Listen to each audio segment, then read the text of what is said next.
my department started to thrive. And now my department was growing by leaps and bounds. Like we got to the point where we were doing millions of dollars a year in personal training in my department. And my department became the poster child for the entire company.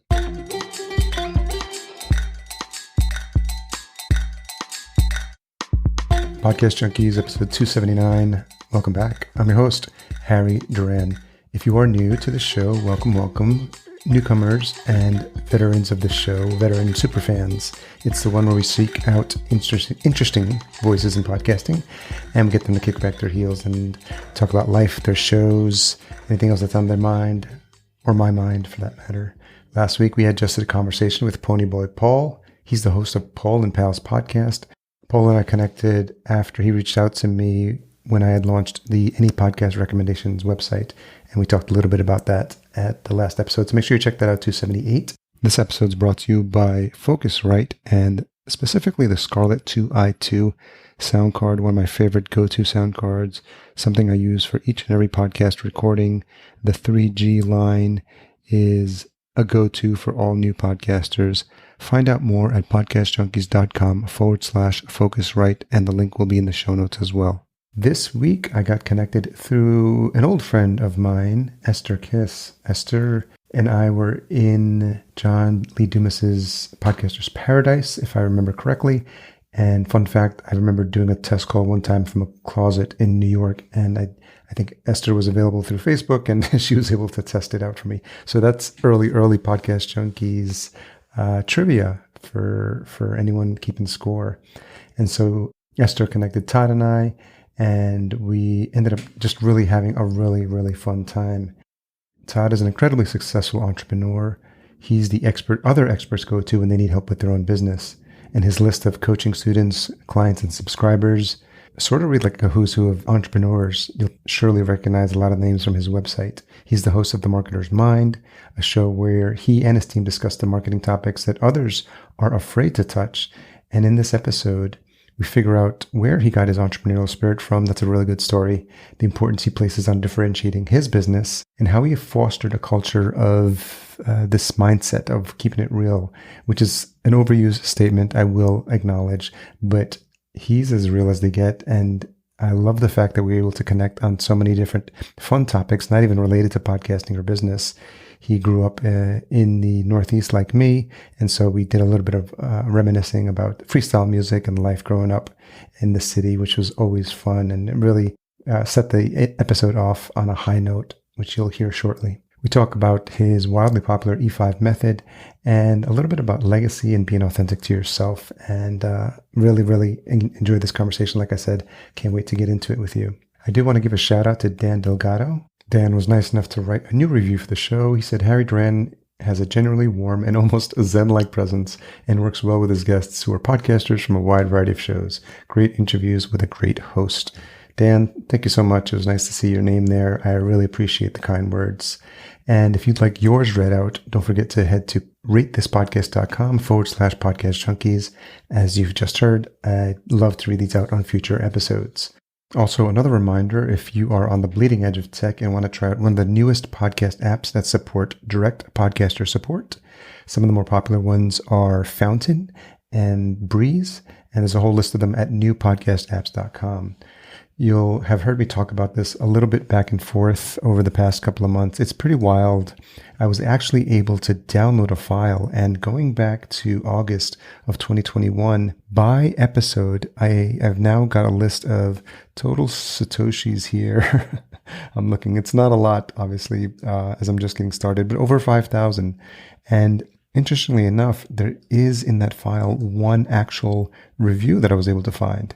And it says, hey, Harry, I just finished listening to your episode with Jason, number 274, and it was fantastic. It's really cool to peer behind the scenes of how some of these huge podcasts work. I'd agree with him that it is slightly early, but for me, it's been a game changer into how I run my show, and the level of audience interaction has skyrocketed. For me, it's barely even about the Satoshis/Bitcoin, although that's fun and appreciated. The cooler part is the enhanced features I can provide to the audience through these new tags and the new method of communication that is opening up. Super exciting stuff.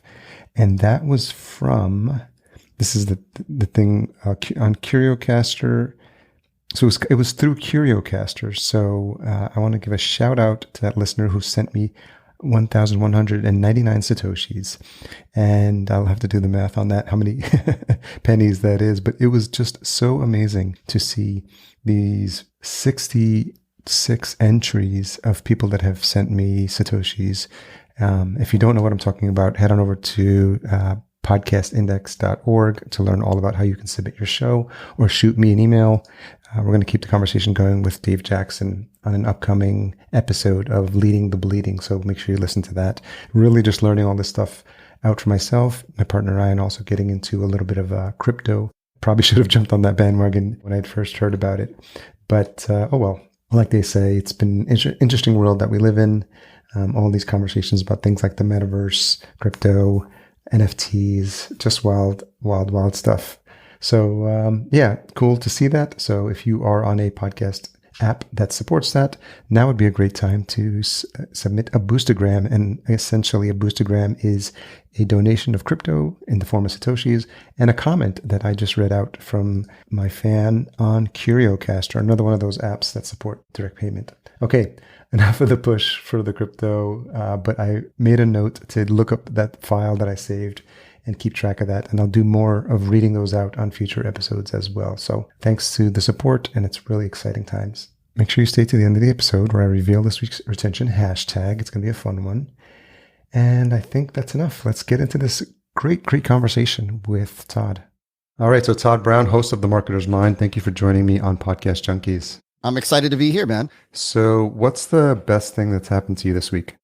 The best thing that has happened to me this week, I would say this is kind of, I would say it's really what my wife got to do, which my wife went with my older daughter. So I've got two daughters. Mm-hmm. They're 17 months apart. My older daughter is about 20. My younger daughter is, 18 and a half.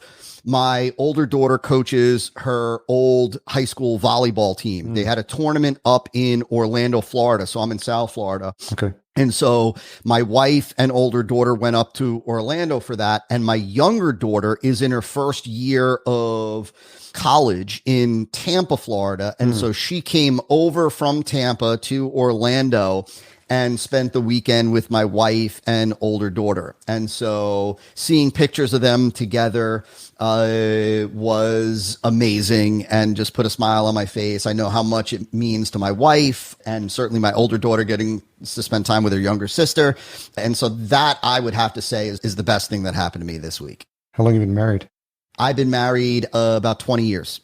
What's been the biggest surprise for you as your daughters have gotten older and they're now in their college years, and knowing what life was like when you were younger and was like for you at that age? What are some of the things that cross your mind in terms of how they're making that transition into adulthood?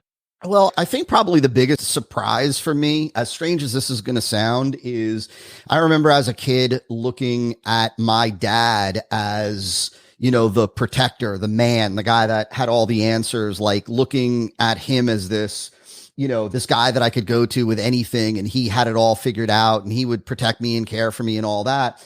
And it's still to this very day, it's crazy for me to think that I'm that person to my daughters. Like I'm the dad now, I'm the father. And yet in my mind, I still feel like that same old knucklehead kid that grew up in New Jersey. And I'm like, I think about my daughters and I'm like, these poor kids, they look to me as the North Star and the guide.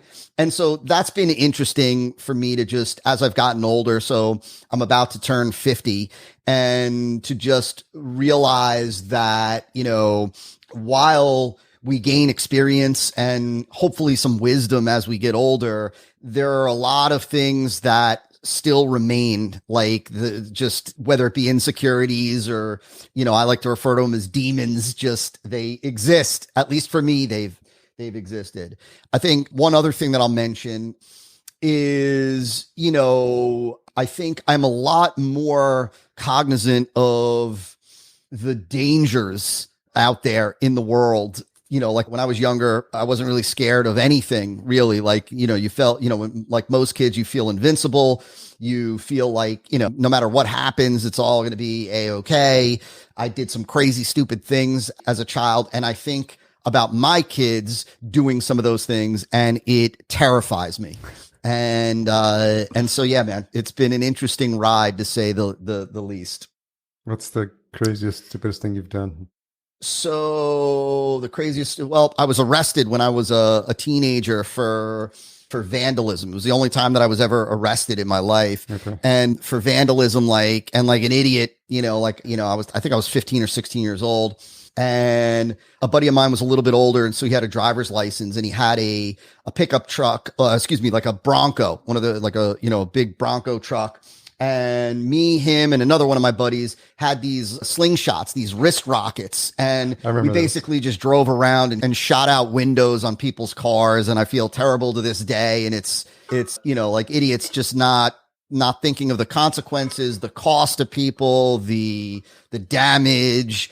And so that was probably one of the dumbest things that I've done. And I've done a lot of dumb things. Yeah, we all are. So just for reference, I was born in 1970, so I just turned 51 3 days ago. So wow, well, happy birthday. Yeah, thank you. So we're definitely of the same generation. And I think about all the stupid things I did when I was younger as well. How important do you think at that age, role models, mentors, things like that, to youth, probably more guys, because they tend to get into trouble more. But I think of myself, and I think if I had mentors, or I had someone that was different from my father, I might have made different decisions. Yeah, I completely agree with you. I think that, I think mentors the right mentor can be incredibly valuable. I think even more so today than ever before, because, with social media, like when we were kids, when we left school, we disconnected. We weren't exposed to what the other kids were saying and whatnot. Today, the kids are connected 24/7. And so I think more so than ever before, having a mentor, somebody that can kind of impart, some wisdom and be real with you, call you out on when you're doing things that you really shouldn't be doing. I think that is enormously valuable. In fact, I went to college, but first of all, I was a terrible student, terrible student. In high school, my entire goal was never to bring books home, like an idiot, right? Like a total idiot. Like I was just like, I don't want to carry books home.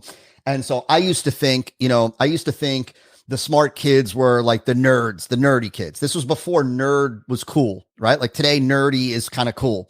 And I remember my father, he said to me, and my father was an entrepreneur. So he didn't go to college or anything like that. He was like a street guy from the Bronx. My mother was born and raised in Brooklyn.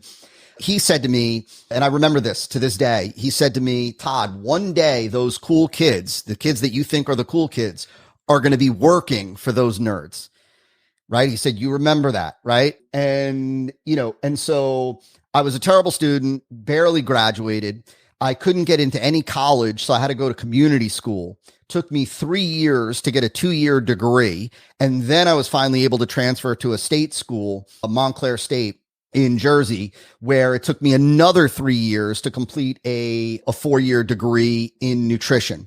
And today I believe, I think that there's value in school. There's certainly value in school, but I think the real value in school is, and again, both of my kids are going to college. Both of my kids got, pretty much, my one daughter got a full ride, complete all of her stuff's paid. My other daughter is like 75%, something like that. Very, very smart kids, great students. Certainly didn't get it from me, but I say that I think college is great when you're going into a career where you need college, where if you want to be a doctor, an attorney, where you need a degree in order to operate in the profession. But if you don't, I think that there are a lot of other opportunities worthy of pursuing today. Me personally, knowing that, I became an entrepreneur almost 20 years ago.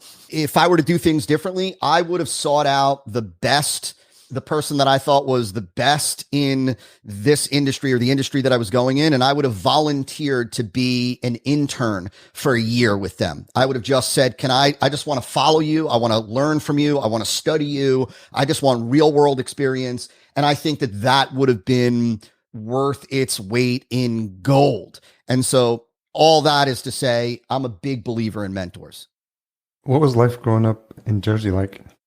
So, I mean, I was in a pretty typical, average family. I was always for me, I'll tell you the interesting thing.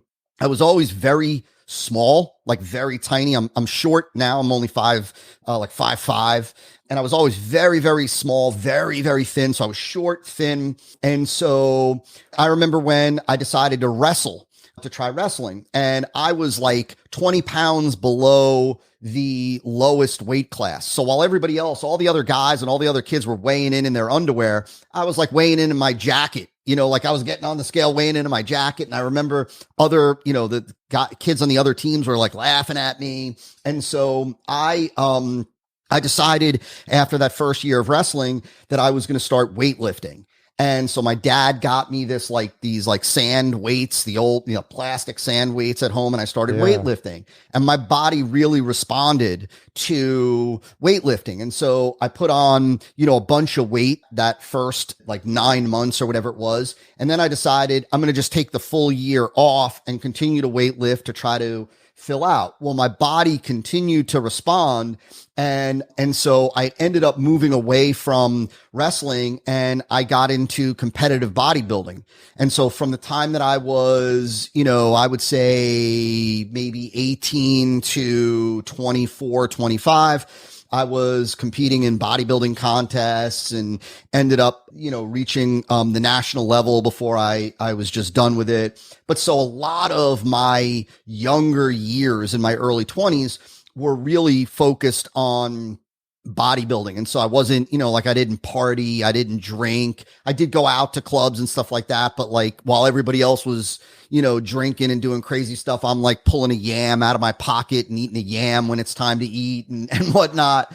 And so, and then I went from that into, really it was a short time after that when I stopped bodybuilding that I got into my first business. And I think that I've taken so many of those disciplines, so much of what it is that I learned and had to exhibit in the world of bodybuilding into the entrepreneurial space. And so, so I'm the, the typical, for lack of a better phrase, meathead from the Jersey Shore. So when I see like the Jersey Shore show and my kids and everything, they're like, oh my gosh, those are the Jersey. I'm like, I was doing that long before they were doing that. Like where they were, we were like long time ago. Not that I'm proud of that necessarily, but nevertheless. What was it? Belmar? What were the spots on the Jersey Shore? Yeah.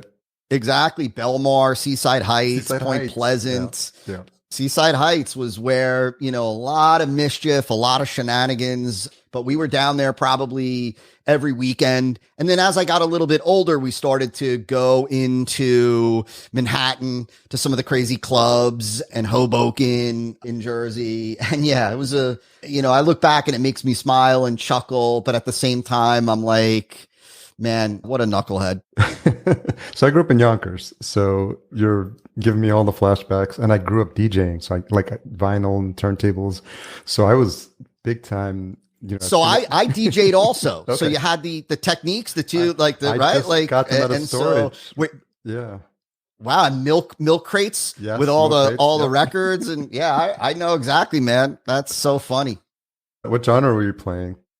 Like house music, club, and so, in fact, talking about freestyle. So my wife and I, maybe, I don't know, right before COVID, went to like a concert at the, I think we were at the Hard Rock down here in South Florida for like a freestyle, like extravaganza, like Rob Bass came in, like all, like everybody's all old now and whatnot. And everybody in the room, everybody at the concert is like, is like our age, but it was great, man. It was like a lot of fun, all the old, it was really good. It was really cool.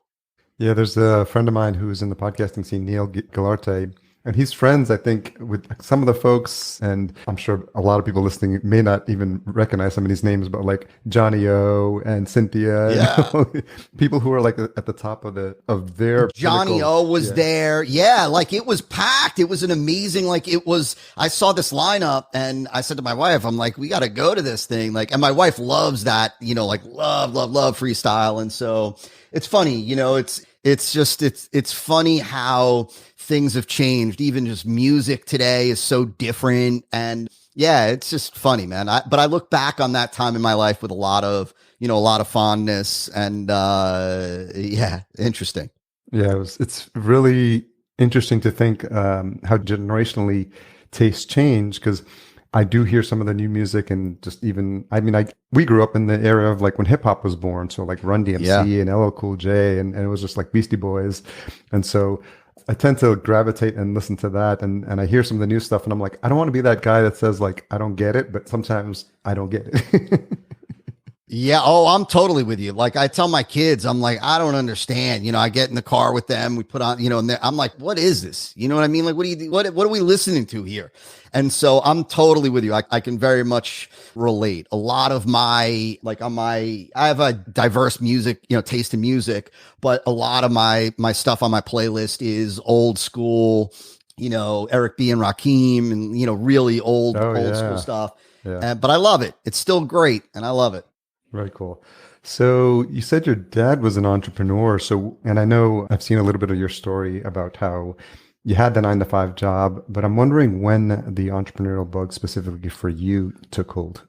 Yeah, I think I was always very entrepreneurial, even as a kid. I remember when I was in junior high school. So like, I think it was seventh grade, eighth grade, something like that. And I remember like I would go to like CVS, the drugstore, buy these, generic bags of candy and then bring them to my locker and sell them piecemeal, one at a time out of my locker. It was great, like sell a lollipop for like 25 cents or whatever. But the bags were so cheap that when you were selling a lollipop for 25 cents, it was great. Yeah. And I remember then some teacher, they flagged me and they were like, you can't do that anymore. And then when I was a little bit older, I was detailing cars. And so like buddy of mine and we would detail cars. We would take the money that we made from detailing the cars. We'd go out and get Chinese food, like, for lunch or whatever.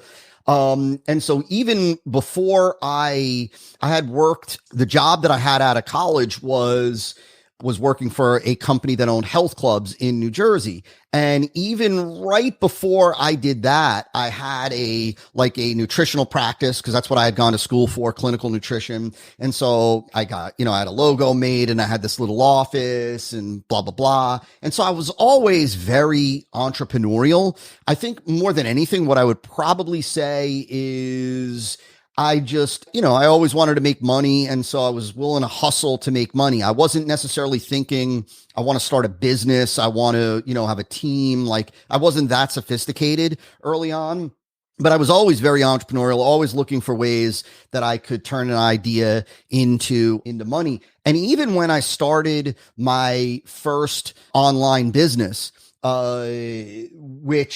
when I started my first online business, even though I formed an entity, like a separate entity, like an S corp and bank account and all that, my objective really wasn't to build this huge thing. It was just to generate like an extra $1,000 a week. Back then I was like, hey, if I could generate an extra $1,000 a week, that's amazing. Like, I was like, I'm down, like that's fun money. And then it turned into something more and it continued to grow and evolve. And that's when I started to ask my dad, I started to say like, when do you know it's time to leave your full-time job and go into your own business? Like when is the right time? And I was struggling with that, I was hoping that he would give me a very direct and specific answer. Like when you reach this amount of money or when you have this amount of customers, but he didn't say that. He just said to me, you'll know in your heart. And I was like, that's it? That's the answer you're giving me? Like, that's all I have to go on? Like, and he said, you'll know. And so there came a point where my parents had moved from New Jersey to Florida. My wife's parents, unfortunately, had both passed away. And now we had two, infants at home, or two toddlers at home, like I said, 17 months apart. And my wife was like, what are we doing in New Jersey? Like, we've got no family here. Let's go down to Florida. And then I was like, let's do it. Time is right. This is the opportunity is there. Yeah. And I was terrified and, had a lot of anxiety over that, but the time was right. And so what were some of the businesses that you started and how did you start to formulate what would eventually become like the business you have now? Yeah, so I was working at the time for as I mentioned, a company that owned several health clubs in New Jersey. I came aboard with this company when they had one health club in New Jersey, and all of their clubs were upscale, were like 40,000 square feet, beautiful architecture inside. They were unique in the world of health clubs back then, where everything was typically like, a vanilla box, like a rectangle with just equipment in there. They had beautiful architecture and whatnot. And then they added a second location and a third location and a fourth location and a fifth location. And then I was promoted, over the course of time. And I got to a point where I was promoted into this role where I was now responsible for the personal training department in this company and ultimately responsible for generating revenue through this personal training department. And it was at some point I got a direct mail piece in the mail, an oversized postcard, yellow postcard loaded with copy, like direct response copy, headline and bullets and all those. And it was offering a home study program on how to sell fitness, how to grow a fitness business, sell a fitness business. I had never seen anything like that before. It was my first exposure to direct response marketing, to long form copy, to the idea of a home study program, that sort of thing. And I remember I went to my boss and I said, "Hey, can I expense this? It's like $350." He said, "Yeah, roll with it." I got the home study course. It was, to show you how long ago this was, right? It was cassette tapes. There was a hard diskette in there, God, yeah. Binders, like big binders. This was prior, there was, video wasn't really online yet, or anything like that. And I learned, I studied the system. I even called the creator and was like, "Who did you learn from?" And then I started studying those folks. And I was implementing everything. And some things didn't apply and we had to tweak things and blah, blah, blah. And long story real short, over time, my department started to thrive. And now my department was growing by leaps and bounds. Like, we got to the point where we were doing millions of dollars a year in personal training in my department. And my department became the poster child for the entire company. And it was right around like when I was on top, that I was like, "Hey, you know what? I'd love to share with other folks outside of the fitness industry what it is that I learned, the tweaks that we made, what it is that we were doing inside these clubs." And so that's when I decided that I was going to share that with massage therapists. And so I decided on massage therapists. Number one, I didn't want to do anything with fitness because I felt like it would be a conflict of interest with my employer. I also felt like, hey, this dude is already doing it and he's the pro. Yeah. And so we worked with massage therapists in our health clubs. So I created a business to help massage therapists to market and grow their practices. And that was the first business that was my first business, like real online business. That was the business that took off over time. And then I started working with chiropractors. And so I took all the stuff that I had done for massage therapists, and then I converted it over to chiropractors and a chiropractic office, right? And there were some tweaks and changes that had to be made, but most of the stuff done for massage therapists applied to chiropractors. And then I started teaching chiropractors. And then I created a software application to automate it for them and all of that. And then we ended up rolling out into other niches like martial arts schools and dentists and whatnot. And then that led to all those kind of businesses led to me sharing with the general entrepreneurial audience what we were doing to get such good response to our own marketing. And so, right, I was invited on like a teleseminar, I think it was, on the phone before webinars, to share how we were getting like $24 a lead in these marketing campaigns. And that was the beginning. The response that I got to that teleseminar was just incredible. I remember, in fact, that at the end of the I'm sharing now what we're doing to generate on average $24 for every lead that comes into our campaign. Yeah. And so I have nothing to sell, right? I'm doing this for a friend who owns this teleseminar service that he provides to entrepreneurs, online entrepreneurs. And I get on there, I share with them this whole spiel for 90 minutes. And at the end, I've got nothing to sell. And so I'm like, "All right, see ya. See you guys. Best of luck, everybody. Take care. Hang up. And now I'm chilling like, wow, that was a great teleseminar. 20 minutes later, my buddy's partner texts me and he says something like, people are pissed. And I'm like, oh my gosh, like what I'm trying to think, like, did I say anything? Did I did I, and I said, what do you mean? What are they mad about? And he said, they're mad that you didn't have something else to offer them. And I'm like, of all times, right? The one time I have nothing to, right? Which it never happened to me before that and has never happened to me since. And then I was like, all right, there's definitely tremendous interest here, tremendous demand here. And so I took a couple months to create a full-blown program to teach people exactly how to do what I was doing. And then we went back, did a second teleseminar, offered that coaching program, sold it out before the end of the teleseminar. And that was the beginning of the main company that I have today. Fantastic story. Thank you for sharing that. What do you think it was that people heard on that seminar that really got them interested in learning more, in learning the bones behind it? What do you think you were offering or talking about that was probably different than something they may have heard before? Yeah, I think you just said it. And that's something that I still talk about with our clients and students to this very day, that it was different from anything that they had heard before. So there was a depth to the knowledge, to the process being shared, right? I was talking about, a level deeper than what it is that they had heard before from other, experts, trainers, guides, whatever you want to call it. And so there was a deeper level of understanding being demonstrated and being communicated. And I think that, as always, in every market, different gets attention.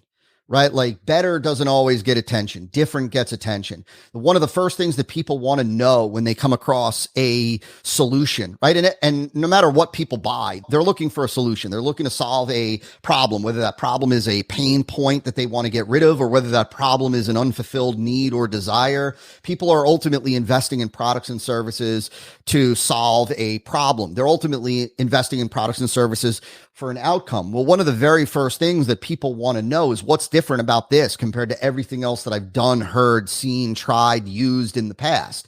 And people don't, they don't pay attention the same way to more of the same. What people pay attention to is different. And then they're going to see is this difference worthy of me, like, learning more about? Is this difference going to make a true difference in my results and outcome? And so I think that was just the biggest thing. I was willing to and excited about the deeper strategies, the deeper principles. I was really excited about not just giving people the fish, but teaching them how to fish, so that they understood truly why certain marketing components work and in what context they work and what we're ultimately doing, rather than, at that time, the overwhelming majority of people were just very superficial, like set up a marketing campaign and start with this page and then go to this page. And they weren't giving the nuance. They weren't giving the deeper principles that have to be there for it to be effective. And I was. So obviously, a podcast interview is not enough time to go deep into the heart of the system, but at a high level, and we'll have links at the end of the show for people to learn more. But Todd, can you explain just the high level bullet points about what makes this successful for folks that implement it, and just an overview of the system? And are you referring to E5? Is that now what's become the E5 system?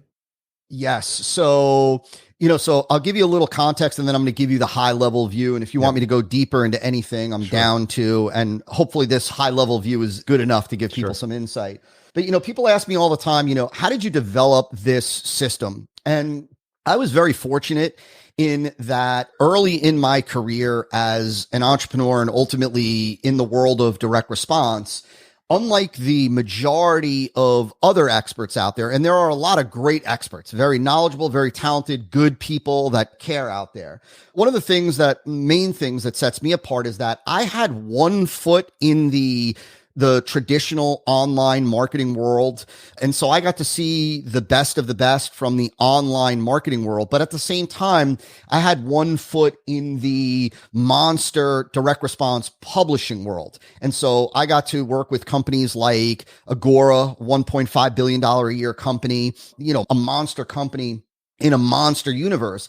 And the way that they operated was very different from the way that the traditional online marketing world operated. And so ultimately, there was some great stuff happening in the online marketing world, and there were some things that they were missing and lacking. And then over here, believe it or not, in the big boys, there was some stuff that they were doing that was just exceptional, but there was also stuff that they were missing. And so it's interesting because really, if you really boil it down, I just brought the best of the online world to them. And I brought the best of what they're doing to the online marketing world, and both parties were blown away. And so ultimately what I did was I took the best of the best and I brought them together into a single method that I was using to grow my own companies. That method is today referred to as the E5 method. E5, it's a 5-stage method, and I'm going to focus on only one of the stages for right now, which is what most people are likely interested in, and that is the engineering stage. The engineering stage of E5 is where we actually put together a marketing campaign. And what makes an E5 campaign very different from the typical, marketing message or sales message out there is that, number one, recognizing that there is a difference between marketing and selling. Marketing and selling are not the same activities. They do not have the same objective, right? Selling is what you do when you're talking to or communicating with a prospect that already knows the type of product they want. And now they want to know why yours compared to everybody else's. So when you're talking about your product, your features, your advantages, your benefits, the offer, the price point, all that, that's selling. But marketing, the job of marketing, as defined by Peter Drucker, one of the greatest management gurus ever, the job of marketing is really to make selling superfluous, to make selling unnecessary, meaning to make selling just a natural extension, like and in the E5 world, the selling portion is really just where we present the offer. We present the offer for the product or service. The heart and soul of marketing is ultimately when you turn a prospect's desire for a result, for an outcome, for a change, for a transformation, you turn that desire into demand for your product or service before you ever even talk about your product or service. And an E5 campaign does that through, let me see how I can simplify this, through what it ultimately does is it identifies the unique mechanism behind how your product or service works. So there's a way in which your product or service works to deliver that result, to deliver that outcome, right? If you sell a supplement, there's a reason, whether it's the formula, it's the unique combination of nutrients. If you sell a piece of software that gets people top Google rankings, maybe it's the algorithm behind the software. If you work with people to help repair their relationships, there's a methodology, a process, a system that you use to repair that relationship. So we start off by identifying what is the unique mechanism behind how your product is able to deliver the result. And then ultimately what we're doing is we are putting together an education-based marketing message that shows people we have a different and superior way to give you the result that you want, right? We introduce the unique mechanism, and then we educate the prospect on what makes the unique mechanism not only different from every other option out there, but what makes it superior in terms of delivering that result. And so through education, we're able to lead the prospect to say, yeah, I get it. I see it. That I want that mechanism. I want that method. Like that's the process I want to use. Then, and only then, after we've led the prospect to that point, do we then introduce the offer for the product, which is how they actually reap the benefits of the mechanism. So it's very different from the typical approach of like, we're not selling. We're not just, we're not just going benefit, which is what prospects expect you to do. We're educating, delivering value, and we're demonstrating that we've got something different and superior compared to everything else available for you, Mrs. Prospect, to enjoy the result that you want. That's the heart and soul of the E5 method. Sounds really interesting. And what are the other 4 points? Yeah, the examine stage, which Okay. is just basically another way of saying research. We examine the prospects, competitors, and the product. Then there's the engineering stage based on what it is that we uncovered during the examination stage. We're engineering. Then we teach folks how to engineer a minimum viable funnel. And so this is how do you save time and money when testing a new marketing campaign? So the third stage is the evaluation stage, where we take that minimum viable campaign and we roll it out to prove that we've got a winning campaign. After the evaluation stage, we then go into the enhancing stage. The enhancing stage is where we turn that minimum viable campaign into a full-blown campaign and really ultimately optimize it for scale, meaning optimize it so that we can now take it to cold traffic, to paid traffic if we want, and scale it, out the wazoo. So in the enhancing stage, we're preparing the campaign for scale. And then the fifth and final stage is the expanding stage. And that's where we are expanding the audience. And so we're expanding the volume of people that we're driving into the campaign. Very helpful. Thank you for sharing that. And we'll have more information about how folks can learn about that in the show notes as well. So shifting gears slightly, I want to touch a little bit about the Marketer's Mind podcast. You started it looks like the first episode was way back in February of 2016, and then there's been some stops and starts. And so I'm curious now, do you remember like when podcasting came on your radar?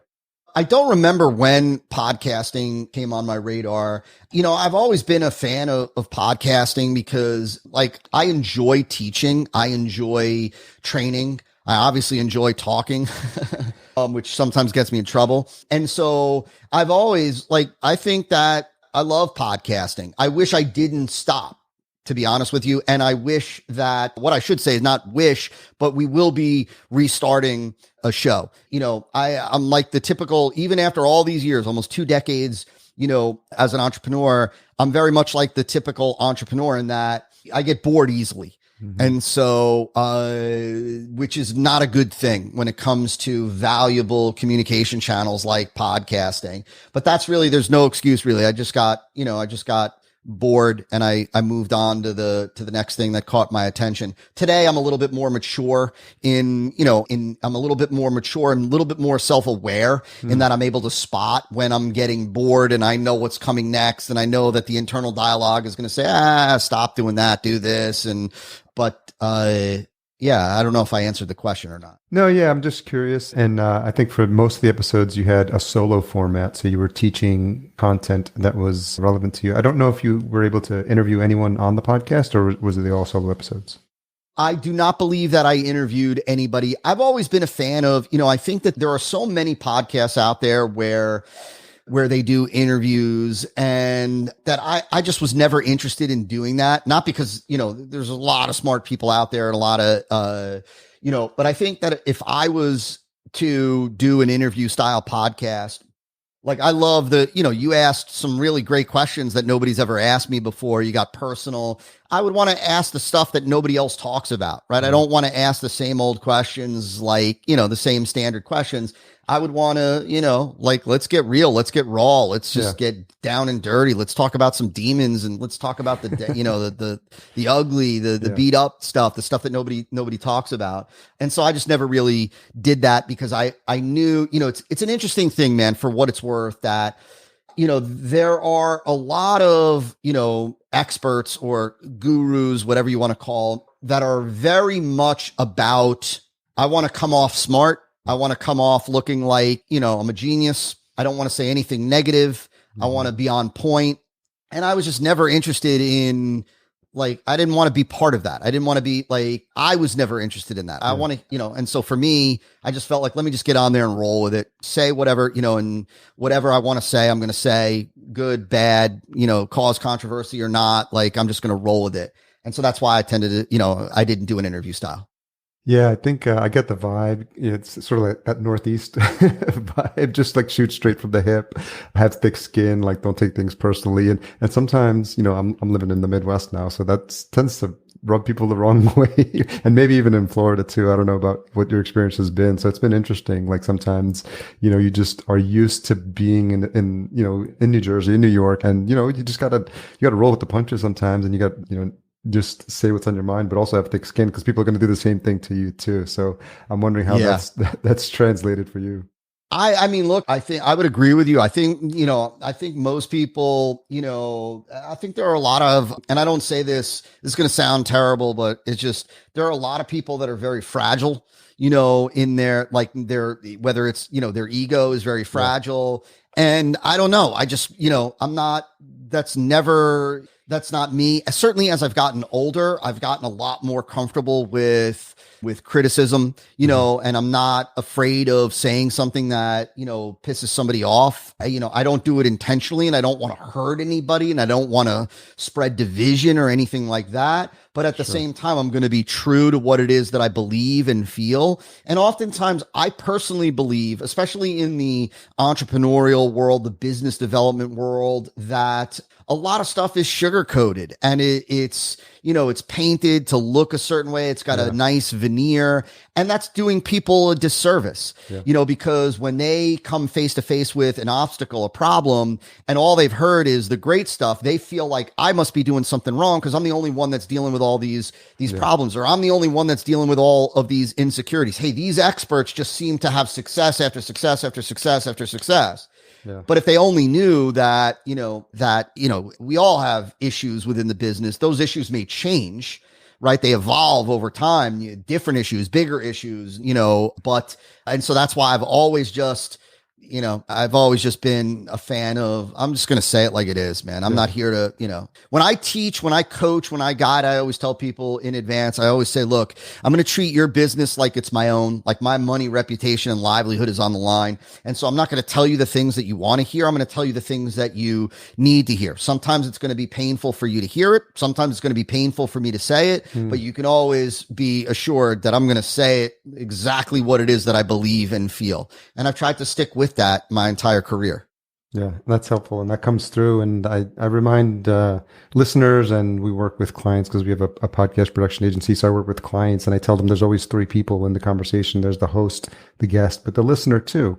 And I always want it to feel like, you and I are having a conversation in a bar and someone just pulled up a stool and just like is listening to the conversation, engaging, and be like, oh yeah, ask that follow-up question. Or like, he told that story about getting arrested. Like, what is that about? So that's why when I see those threads, I always try to be like actively listening, be intently curious about people, because I'd say it all the time. Every single person you meet has got a story. Like if you just take the time, invest the time in learning what makes them tick, how they got to where they got to. If you're curious and you care, you'll get a story out of everyone, because we all got so many different paths that have got us to where we are now. And those are fascinating stories and inspiring stories that people need to hear. Yeah, well said, man. I think that we all, we all are on our own journey, and we all deal with, issues and insecurities and fears. We all are, have weird desires that sometimes we don't share publicly and whatnot. And I think that the more that, especially when you are leading people in whatever capacity, as a coach, as a guide, as an expert, I am a big believer in the fact that you need to connect with people, and authenticity, and showing the warts and all, like, right. I'm not looking to whitewash anything. I'm just looking to keep it real, so that hopefully somebody out there says, well, if Todd could do it, I was never arrested. And so he's worse, he started worse than I did. And so maybe I could do it. And that's really, my aim, the answer of, what's the one thing that you're most embarrassed about, let's say, right? And somebody says, that I'm such a perfectionist, right? I just have to do everything perfectly. I'm like, get the freak out of here with that, man. Are you right? Like, that's the thing you're most, stop the nonsense. Stop it. Right? That's nonsense. Stop it. Just stop right now. Because you're not fooling anyone, really. That's the interesting thing too. No. Like anyone who's... It's just like, I don't even know the word. There's no word coming to my mind. I hate it, because it's just... inauthentic. It's just, it's not right. It's not fair to the people that you're talking to, that, look, man, like, keep it real. It's funny because that's one of our company values, and our main company is we always keep it real. And so, right, it's not like when we have to have a tough conversation, we're just going to keep it real. I'm not going to sugarcoat anything, right? we're going to keep it real because that's who I am as an individual. And it's what I believe people deserve. That's well said. So as you enter the probably what I call personally the second half of my life, hitting that 50 mark is pretty interesting because when you start to look back, you tend to look at things from the perspective of having gained wisdom. You fall down enough, you make enough mistakes. I've definitely got my share of mistakes that I'll share when I'm on the other side of the mic. But I think learning the lessons from them, I think, has been really important for me. And I'm just wondering if you start to think about things like legacy or what type of impact you want to leave. And obviously having 2 daughters, I'm sure that's top of mind for you. I mean, look, I think, I'm entering, I agree with you. It's funny how it really is funny how as we get older, things that we used to care about that were like so important to us are no longer, important. There are things that I see today and believe today that I wish I knew or believed when I was younger, that I've said to my daughters, right? Like, for example, one thing is, do you. Be you. Yeah. Don't, there's no need to try to please others or to try to fit in. Live a life of authenticity, because there were many years where, I was afraid that if I said something at a social gathering that I'd be looked at as maybe he's not so smart or he's not refined or whatever it may be. And so, right, you're ultimately walking around in this mask, and there's a weight to that. Like you got to be a certain way to fit in and to get approval and whatnot. And so, that's something that I wish I really embraced and really truly embraced when I was a lot younger. I didn't realize that or accept that or come to that conclusion until I was older. And I think that, so, live a life of authenticity, be who you are, be you, do you, live your life. Well, how you want to dress a certain way, do your thing. Don't try to fit in, right? If you've got an opinion, a feeling, be you and let that authentic you, that real you shine through and shine through always. The people that don't appreciate that, so be it, right? There are people out there that will appreciate you for who you are and what you bring to the table, like your true self, and never hide that.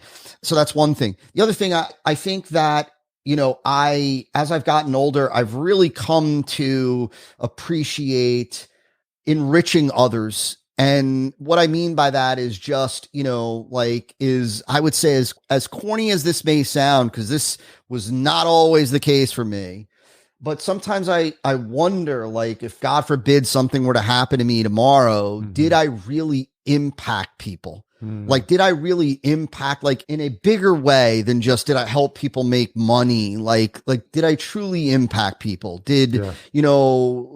Are people going to think back, to my life is different today because of something Todd did or something Todd said or something Todd gave or participated in? And so I think about that often. And I don't have the answer. I don't know, I haven't come to, but I believe that in this next phase of my life, I think there will be more of my energy, focus, and time put into really enriching others as much as I can. That's very well said. Thank you. A couple of questions as we wrap up. What's something you've changed your mind about recently? What is something I've changed my mind about? So I'll get political for a second. So the vaccine, I got vaccinated. I wasn't vaccinated for a very long time. And then I got vaccinated. And I'll just share that. I've got friends on both sides of the equation and I love them all, and I'm just a big believer in, again, you do you, man. You don't have to explain to me. Like there's no judgment from me, but that's probably the biggest one. Yeah, it's an interesting one because I may be in the same boat because I held out for a long time and it got to the point where I felt like I couldn't function in the world without this. And I was starting to think like, oh, can't travel here or can't go in this restaurant. And I'm just like, I almost wanted to just get it out of the way. In a perfect world, people wouldn't ask me and it'd be none of their business what I decided to do or not do. But it's been a strange experience to see what's happened and how people have had judgments either way. And to your point, I think just respect people's decision, like period. Let them do what they feel is the right choice for themselves. and and then not judge people. So everything happens for a reason. And there's a lot of things that are coming out of COVID, and this was something I think no one expected. We all thought we were going to be on the same page with vaccines, but it's been funny how a little thing like that can trigger these crazy reactions and these crazy conversations. It's been wild to see and fascinating to just observe. Yeah, I'm very much in the same boat. Like, I think that was probably a very similar train of thought that led to me finally going in and getting the thing. I think you're right. It's baffling to me, some of the things that, on both sides, it's baffling to me, some of the stances and perspective that, that people have. There's been some crazy, just crazy thoughts and ideas and whatnot. But I respect the fact that, look, everybody's got a different worldview. Everybody processes information through a different set of experiences and culture and upbringing. And so, somebody feels one way, somebody feels a completely opposite way. Who am I to say, that's how they've processed the information? I might not agree with it. I might not like the way that they're expressing it, but God bless, you do you, man. If that's what you want, do you. And so I never wanted to be this source of division, right? So I never want, if anything, I want to try to bring people together. I want to try to leave people feeling good after an interaction with me. And so I've always felt, for me personally, and every now and then I've slipped up. I think I slipped up twice in the last year and a half with something that I've posted on social media, but I try to leave that and try to stay positive. Cause it's nuts. It's nuts out there. It's definitely nuts out there now. What's the most misunderstood thing about you?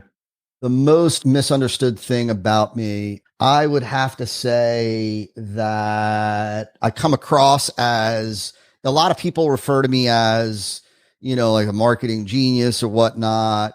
And I would say that that's so not the truth. That the reality is, I've just been a student of the game for so long. I've tried so much that I believe that this is a learnable skill. And I think just like any other skill, if you study it long enough, if you do enough of it and learn from your mistakes, you will develop a level of expertise that far outweighs the general public. And that's what I've done. The bookshelf behind me is testament to that. Yeah. And so many threads to pull and roads to go down as we wrap up.